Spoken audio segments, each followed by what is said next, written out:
Mis queridos hermanos de la fe en el Señor Jesucristo, tengan ustedes muy buenos días. Quería compartir esta palabra con ustedes en este hermoso sábado que Dios nos está regalando.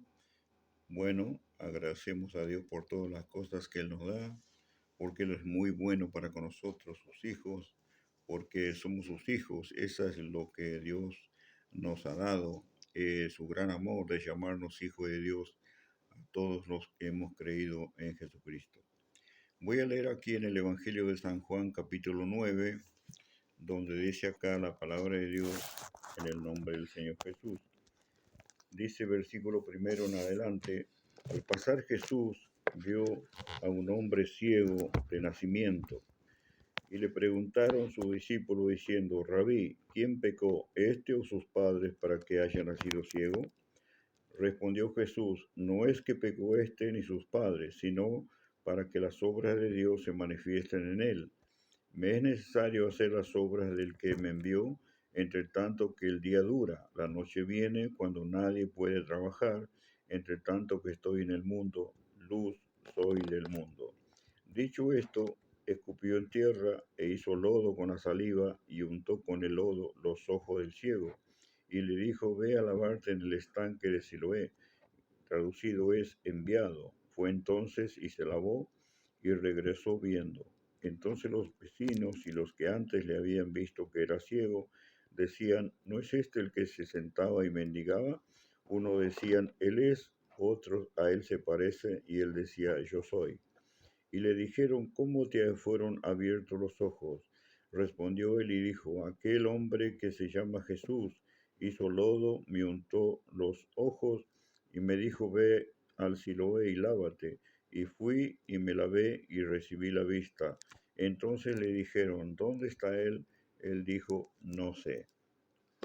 Bueno, eh, este milagro que Jesús hizo le dio cumplimiento a la profecía, hermano, que estaba, las profecías que hablaban de él, que era el enviado de Dios, el Mesías prometido, y las cosas gloriosas que iban a acontecer. Ya lo hemos dicho muchas veces: darle la vista a los ciegos, en fin, hacer muchas cosas que realizó: sanar a los enfermos, y sanidades espirituales también, no solamente físicas, porque ese es el propósito de Dios, sanar a una humanidad, al ser humano que está enfermo, como dice el apóstol Pablo, muerto en delito y en pecado, y Jesús vino a darle vida y vida en abundancia, como nos dio a nosotros, que por la misericordia hemos creído en el Señor y que estamos disfrutando de este bendito evangelio de salvación.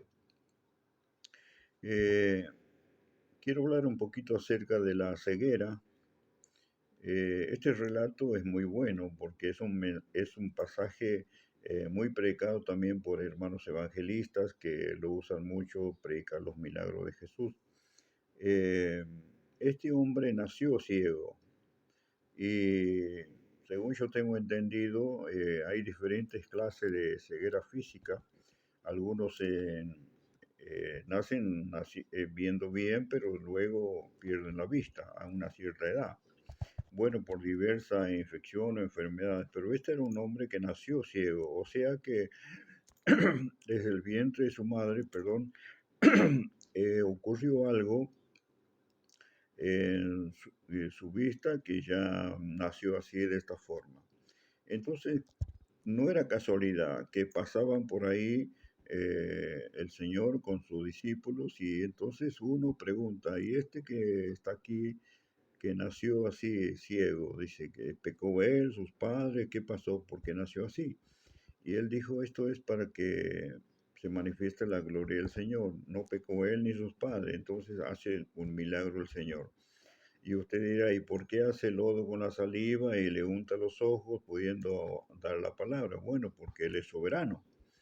Dios en su soberanía hace muchas cosas a veces que para nosotros mismos es incomprensible. Bueno, Él lo hace porque es soberano, porque Él es Dios, hace como Él quiere. Bendito sea su santo nombre desde hoy y para siempre. Entonces, hermano, Él testifica luego a la gente que le pregunta, hace sus comentarios de lo que él era y lo que es ahora, eh, hasta que llega hasta el Sanedrín. Y en el Sanedrín los opositores del Señor son de la ley de Moisés, judíos tradicionales, vamos a decir, religiosos de esa época, le preguntan cómo fueron abiertos los ojos. Entonces él testifica, no tiene temor, no tiene nada, él testifica abiertamente que Jesús le abrió los ojos, le dijo, ve y lávate, y fue y se lavó y regresó viendo. Entonces, eh, estaba mirando yo muy posiblemente en ese tiempo, en esa época, para algún problema de los ojos, por ejemplo, dice la palabra en la iglesia cuando Dios le habla en el Apocalipsis a la iglesia de la Odisea, unge tus ojos con colirio, dice, para que veas. También menciona el colirio ahí, que eso era eh, ayuda, vamos a decir así, para la vista.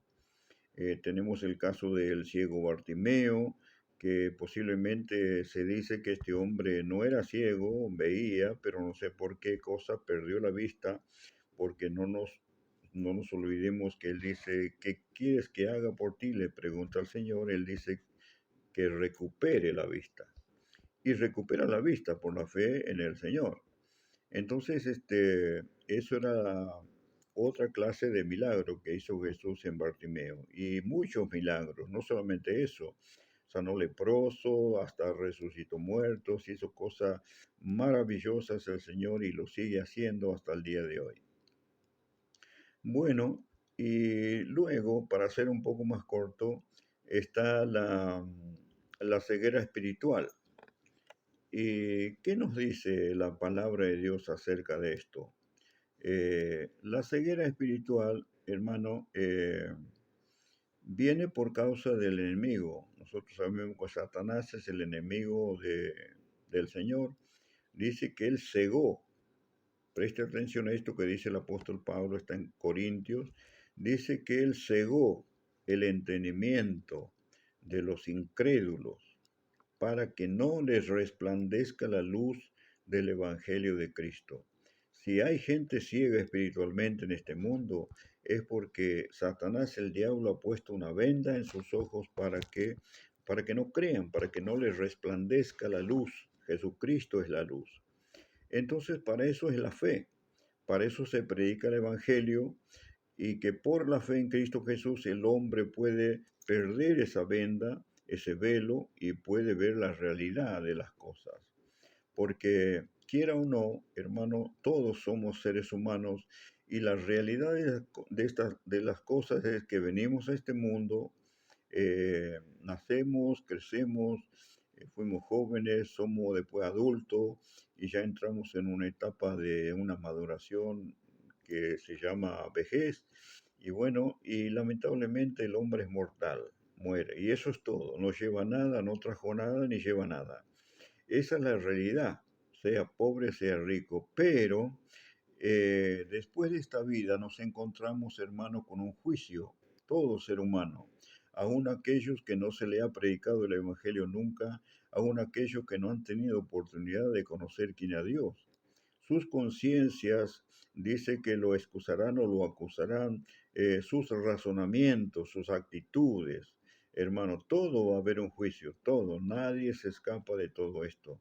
Nadie, absolutamente nadie. Por eso es que nosotros nos preocupamos de que alguien que se salve, predicar la salvación en Jesucristo es un privilegio muy grande. No está la salvación del hombre, de la mujer, hermano, en cosas hechas por por los hombres, muñecos de yeso, eh, algunos le llaman santo, o algunos le llaman santa fulana, qué sé yo, y el otro que lo quiere inmortalizar y bueno, darle un poder que a un pedazo de madera o de yeso que no sirve ni para contrapiso.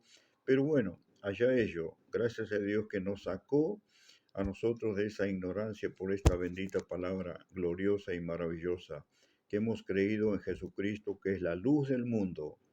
Y Jesús fue el enviado a este mundo para cumplir estas profecías, hermano, en tocante a lo físico, de darle vista a los ciegos, de sanar enfermos, a los quebrantados de corazón, etcétera, etcétera.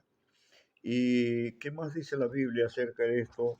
Dice la palabra de Dios acá en segunda de Pedro, porque ya una vez que entramos en el Evangelio, en el camino del Señor, nosotros tenemos que ir en crecimiento de que en crecimiento de la vista espiritual. No es porque ya hemos creído en Cristo y ya está listo, se acabó el problema, vemos toda la cosa bien, no es así. Tenemos que seguir avanzando en el conocimiento y este conocimiento hace que cada vez veamos más claras las cosas. Prestemos atención a esto que dice la Biblia porque esto es muy importante. Esto que yo le voy a leer aquí ya es a nivel iglesia, a nivel congregación, porque dice acá la Biblia en segunda de Pedro, en la segunda carta, capítulo 1, dice así, versículo 5: vosotros también poniendo toda diligencia, por esto mismo, añadid a vuestra fe virtud, y a la virtud que hay que agregarle conocimiento, al conocimiento dominio propio, porque el consejo del apóstol Pablo, no solamente el consejo del apóstol Pablo, es el consejo de Dios, porque dice que a la fe, a la virtud, hay que añadirle diferentes cosas más espiritualmente. Dice, conocimiento. Si nosotros miramos atrás, eh, el profeta dice que Israel volvió atrás, pecó y se entregó a la idolatría. Dice, ¿y por qué pasó todo eso? Que Israel se desvinculó de Dios. No, Dios de Israel, siempre Él estuvo para llamar a su pueblo al arrepentimiento, porque dice que ellos cayeron porque les faltó conocimiento, les faltó sabiduría. Pero no es que solamente a ellos, sino que quiénes eran los que responsables de transmitir al pueblo el conocimiento, de transmitir al pueblo de Israel la sabiduría, los mandamientos de Dios, o sea, los sacerdotes, los instructores de la ley, ellos eran los responsables. Entonces no tan solamente echarle la culpa a Israel, que pereció por falta de sabiduría, eso también hay que tenerlo en cuenta. Y acá dice lo mismo, que uno tiene que agregarle a la virtud conocimiento.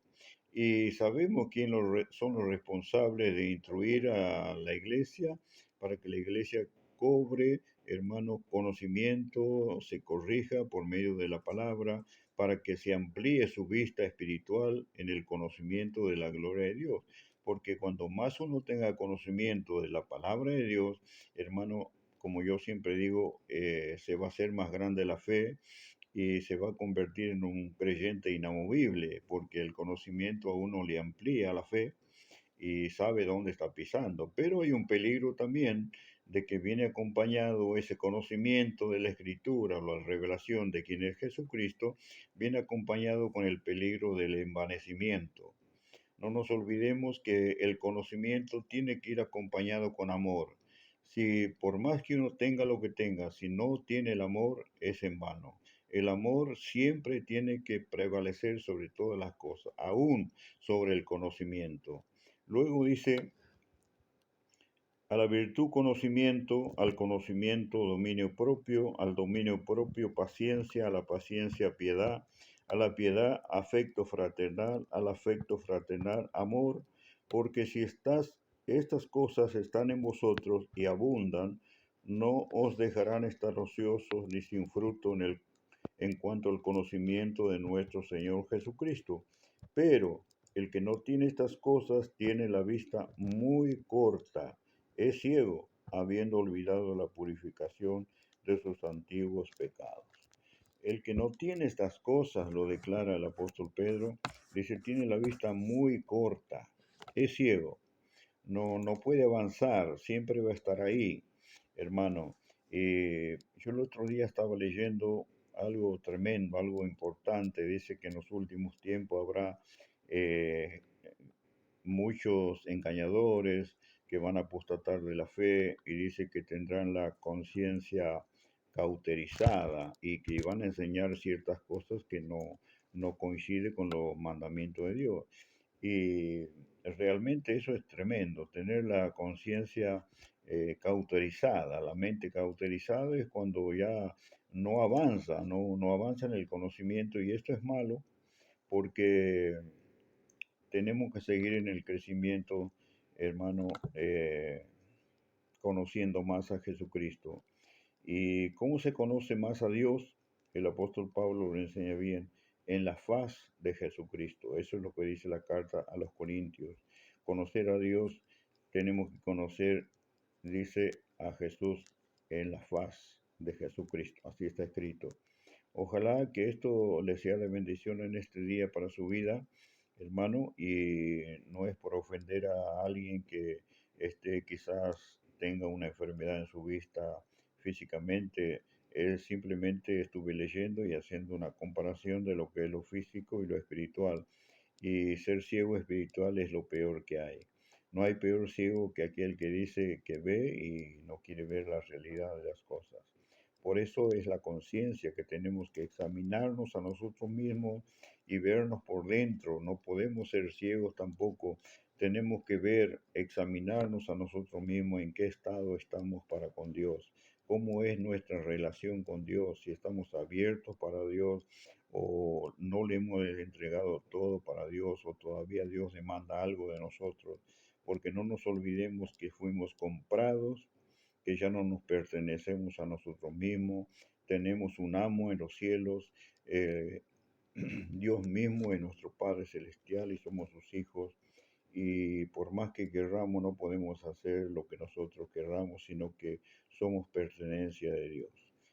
Bendiciones, hermano, para usted y para toda su familia en este hermoso día. Amén.